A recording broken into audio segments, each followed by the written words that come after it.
harus kode etik dulu kan. Kode etik dulu. Kalau misalnya dia kasih sanksi berat, kita akan kasih sanksi berat. Kalau sanksi sedang, sanksi sedang. Tapi paling tidak kita lihat dulu kode etik kan, kita sudah ada tim kode etik yang dipimpin sama asisten.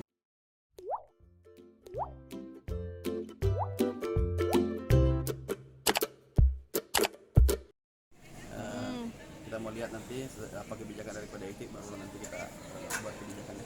Acara kapan itu Pak? Sidang. Harus kode etik dulu kan. Kode etik dulu. Kalau misalnya dia kasih sanksi berat, kita akan kasih sanksi berat.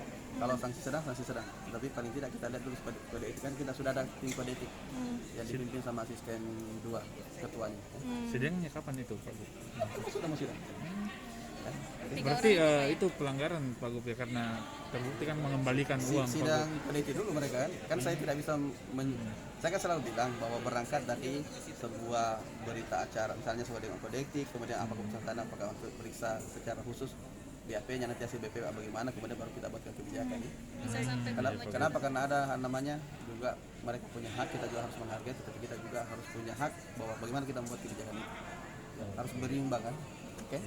Kalau memang ini bisa jadi berat kalau misalnya dia adalah dinyatakan oleh kode etik memang, dan kemudian inspektor belum meriksa, itu tidak lanjut. Sanksi beratnya bisa pemecatan ya Pak? Oh bisa. Nah, tidak mungkin kan tidak. Bisa jadi pemecatan. Ya. Oh iya. Siap, makasih Pak Gub. Kita lihat saja rekomendasi. Oh iya.